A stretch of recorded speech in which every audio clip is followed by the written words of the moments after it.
Lalu mulai ada upaya Muldoko untuk mengambil alih Demokrat. Dan saya kira juga itu diam-diam semacam strategi untuk membatalkan Anies. Karena SBY yang pertama kali menjamin bahwa Anies tidak boleh disingkirkan dalam kompetisi. Kan pengetahuan kita begitu tuh. Dan sangat mungkin karena Presiden Jokowi, saya bilang dengan kata yang sangat tepat ya, sangat mungkin, atau pakai bahasa Inggrisnya itu, saya lakukan guesstimation, mengestimasi dengan cara menduga itu sah di dalam logik itu. Saya guesstimating, menduga tapi sekaligus mengukur bahwa kelihatannya kasus Muldoko ini akan berhenti di Mahkamah Agung. Dugaan saya Mahkamah Agung akan menolak PK itu tuh. Artinya peralatan terakhir dari rezim, saya sebut aja rezim, jangan sebut presiden, untuk menghalau Anies tidak akan terwujud. Lalu ada simpanan senjata terakhir, yaitu kasus Johnny Plate yang dari 2 tahun lalu udah diisukan. Kan ini bukan tiba-tiba ada di situ kan.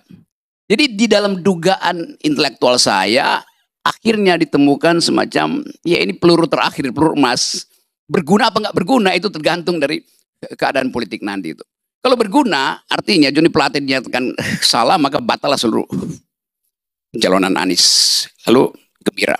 Tetapi kita tahu bahwa Presiden Jokowi selain sebagai orang yang kelihatannya sederhana, tetap dia adalah seorang politisi yang mengukur efektivitas kekuasaannya di ujung masa jabatannya tuh. Secara diam-diam mungkin Presiden tahu bahwa dengan bisikan aparat intelijennya itu pasti bukan soal Johnny Plate aja, tetapi tadi sebelum politisi terlibat di situ. Dengan logika sederhana 8 triliun itu tidak mungkin dihabisi satu orang, gampangnya begitu tuh. Mana ada orang serakus-rakusnya orang, bagaimana caranya dihabiskan 8 triliun? Maka mesti dibagi merata. Dan pola ini pola yang kita tahu di dalam semua sistem percaloan proposal itu di DPR tuh. IKTP pasti semua dapat supaya nggak ada yang ngoceh. Kan itu dasarnya begitu tuh cara melihat soal tuh. Jadi saya menduga bahwa ini peluru terakhir untuk menghalau Anies. Dan peluru itu pasti ada efek ke orang-orang lain. Itu hitungan Pak Jokowi kira begitu. Anda nggak usah tanya kenapa Jokowi lagi. Bukan, karena saya mau lihat ini sebagai power game di dalam rejim ini.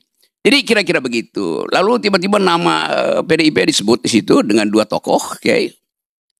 Itu artinya bagi Pak Jokowi, sekali lagi saya lakukan guesstimasi, enak juga hajar Nasdem, PDIP kena. Kan lebih aman kan? Konsekuensinya apa? Dibuka semua. 1. Konsekuensi kedua, terjadi kekacauan, saling buka-bukaan, akhirnya saling amputasi di dalam rezim. Apa yang terjadi? Chaos. Alasan keluarin perpu. Macam cara tuh. Jadi kita mesti menduga dari awal saya mau menduga cara busuk kekuasaan berpikir itu. Pemirsa, informasi tadi sekaligus menutup jumpa kita pada hari ini. Atas nama tim redaksi yang bertugas, sampai jumpa dan salam redaksi.